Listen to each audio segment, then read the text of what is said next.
What if I told you that the smallest country in Europe is hiding a $400 million bombshell? The revelation could shake the foundations of one of the world's oldest institutions. In this documentary, we expose the financial corruption lurking behind Vatican City's holy facade. You'll witness how donations meant for the poor built a covert real estate empire spanning continents. We follow a financial investigator's determined quest to uncover the truth, piercing together a complex puzzle of hidden transactions and offshore accounts. Behind the ornate walls of Vatican City lies a financial empire that contrasts sharply with the Church's public image. The Vatican's estimated wealth of $400 million raises questions about the institution's true nature and priorities. The Catholic Church has long presented itself as a bastion of spiritual devotion and charitable works. However, this carefully crafted persona conflicts with the vast riches under Vatican control. The Church's wealth has accumulated over centuries through various means, including land acquisitions and modern financial instruments. A recent example highlights the Church's financial acumen. In 1980, the Vatican negotiated a concordant with Peru, granting tax incentives to charitable causes. The Sodalitium Christiani Vitae (SCV), a Catholic organization, leveraged these exemptions to build a billion-dollar enterprise in funeral and burial services. This case exemplifies how spiritual services can become highly profitable under the guise of charitable work. The Vatican's investments extend far beyond this, encompassing prime real estate, financial assets, and luxury properties worldwide. A €350 million investment in a high-end London property recently sparked controversy, questioning the appropriateness of such expenditures for a religious institution. Unlike other sovereign entities or corporations, the Church is not required to disclose its financial statements or undergo external audits. This lack of transparency has allowed questionable practices to persist, creating an environment where corruption can potentially thrive. The disconnect between the Church's spiritual mission and its financial operations has eroded trust among many. How can an institution that advocates for moral behavior justify such secrecy in its own dealings? This disparity between preaching and practice raises serious concerns about accountability and ethical stewardship. As we examine the Vatican's financial empire, we uncover a complex web of transactions, hidden requests, and questionable decision-making. The management of these vast resources involves numerous Vatican offices, each with its own agenda and power base. In the next section, we'll focus on one of the most enigmatic institutions within this financial labyrinth, the Vatican Bank. Officially known as the Institute for Works of Religion, this organization has been at the center of numerous scandals and remains one of the world's most secretive financial institutions. Our exploration of its operations will reveal the depth of Vatican finances and the challenges of implementing meaningful reform. The Vatican Bank, officially known as the Institute for Works of Religion, operates in a realm of extreme privacy, unlike traditional financial institutions. This unique status has led to numerous allegations of impropriety over the years, including money laundering and connections with organized crime. The bank's troubled history reached a critical point in the late 1970s and early 1980s. The Banco Ambrosiano affair, involving the mysterious death of Roberto Calvi, known as God's banker, cast a long shadow over the Vatican Bank's operations and raised serious questions about its potential ties to criminal organizations. Despite various attempts at reform, progress has been slow and challenging. When Pope Francis became pontiff in 2013, he prioritized reforming the Vatican Bank, aiming for transparency and accountability. However, entrenched interests within the Church have proven to be formidable obstacles to change. Significant steps toward reform included the appointment of Ernest von Freyberg as bank president in 2013, who implemented a zero-tolerance policy on suspicious transactions. Yet his tenure was short-lived, and the bank continued to face allegations of impropriety. The ongoing struggle between reformers and those benefiting from the bank's opaque operations was highlighted in 2016 when fresh money laundering allegations surfaced. JP Morgan closed one of the Vatican Bank's accounts due to insufficient information about large deposits, underscoring the persistent issues plaguing the institution. These allegations of financial misconduct strike at the heart of the Vatican Bank's credibility. The disconnect between the bank's stated mission to serve the poor and support religious works and its alleged practices raises serious ethical questions about the management of church finances. In the next section, we'll examine specific cases of financial misconduct within the Vatican Bank, shedding light on the scale of the problem and the challenges faced by those attempting to bring accountability to this secretive institution.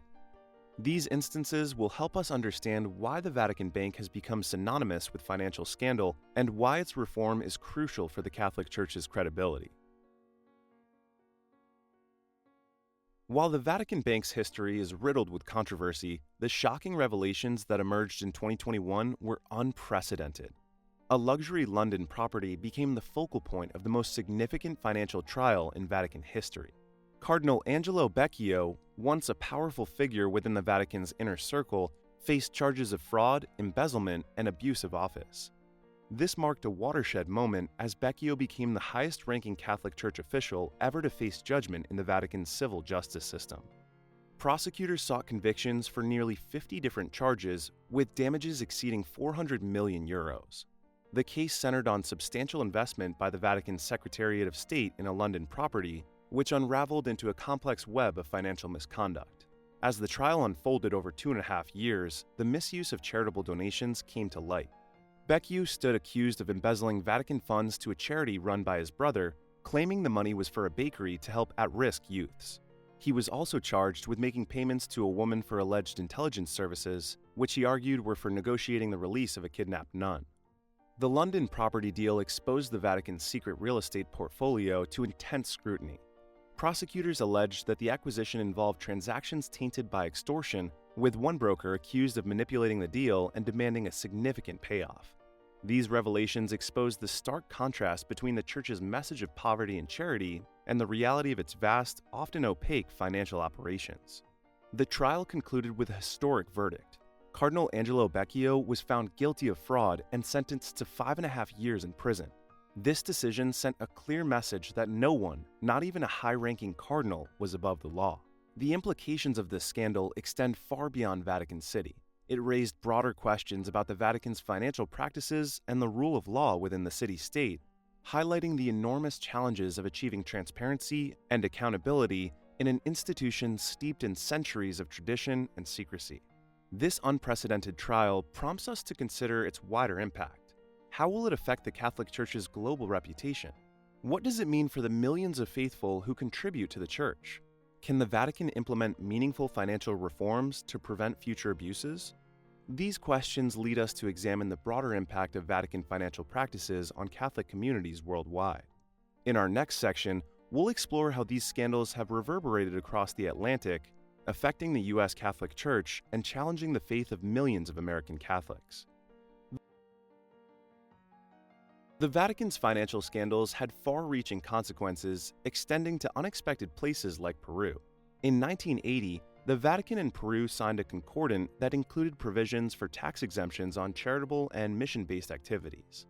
This agreement, intended to strengthen church-state relations, became the foundation for a massive tax avoidance scheme. The Sodalitium Christiani Vitae (SCV), a Catholic organization, recognized an opportunity in this concordat and transformed it into a billion-dollar enterprise. Their strategy involved establishing 9 large cemeteries throughout Peru, each officially designated as a mission. This classification allowed them to maintain partial ownership and control while enjoying complete tax exemption. The SCV's cemetery business grew rapidly, operating entirely outside Peru's tax authorities' reach. Families seeking burial services unknowingly contributed to this vast financial scheme that exploited the concept of charitable work. As the operation flourished, questions arose about the true nature of these missions and their spiritual purpose. The Vatican, initially unaware of the full extent of the SCV's activities, eventually launched an inquiry. They uncovered troubling evidence of financial corruption that extended beyond cemetery operations. This exploitation had severe consequences for the Vatican's reputation and finances. Bad deals and mismanagement related to these and other financial scandals reportedly cost the Vatican hundreds of millions of dollars. The SCV's actions in Peru exemplify how charitable exemptions can be manipulated for financial gain. This case raises important questions about accountability within the Catholic Church and the potential for abuse when spiritual and financial interests intersect. These revelations have profound impacts on communities worldwide, from American parishes to grieving families in Peru. They challenge the foundations of trust between the Church and its global congregation, prompting a reevaluation of the Vatican's financial practices and oversight of affiliated organizations. As we continue to examine the Vatican's financial scandals, it becomes clear that decisions made in Rome can have far-reaching and unexpected consequences. The next section will explore how these scandals have affected the Church's relationship with its faithful and the ongoing efforts to restore trust in the Vatican's financial stewardship. The Vatican's financial troubles reached a new level with the Banco Ambrosiano scandal in the early 1980s. This event exposed deep-rooted issues within the Vatican Bank, officially known as the Institute for Works of Religion, IOR. Banco Ambrosiano, an Italian bank in which the IOR held a majority stake, was accused of illegally moving large sums of money out of Italy into offshore accounts. Investigations revealed connections between the bank's operations and organized crime, including alleged links to the secretive P2 Masonic Lodge known for political corruption and mafia ties.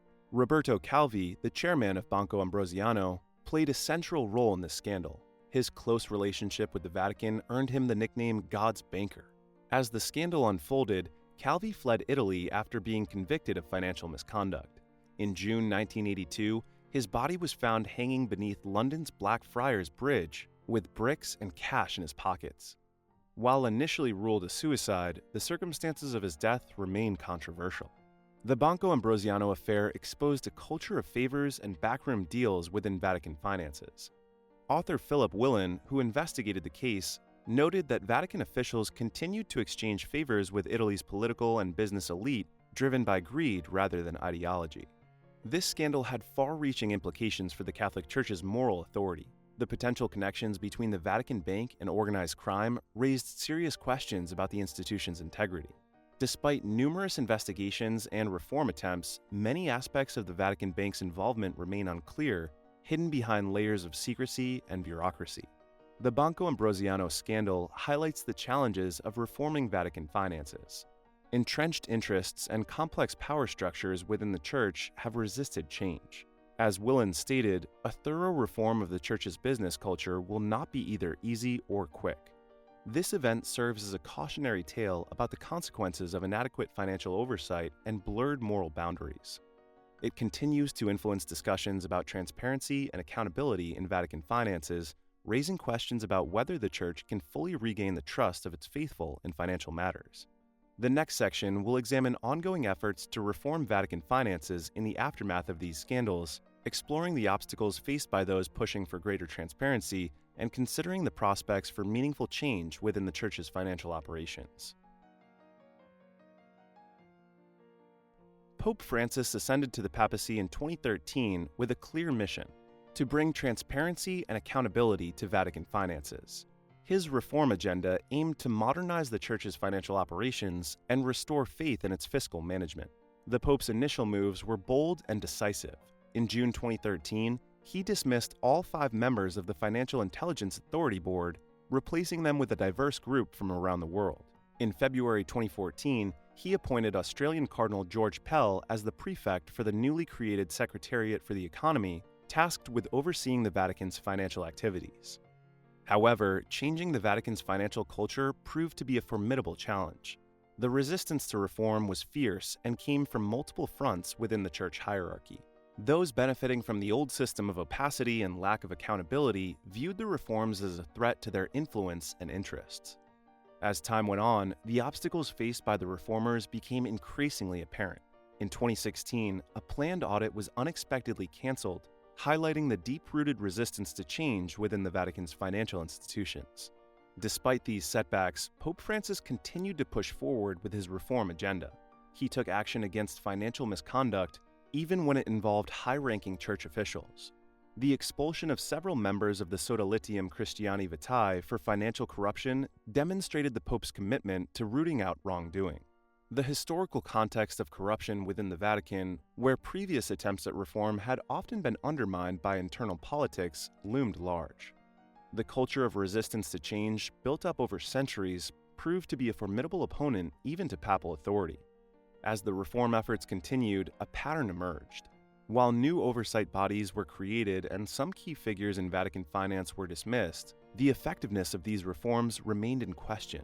The ongoing struggle between reformers and those resistant to change had far-reaching implications for the global Catholic Church.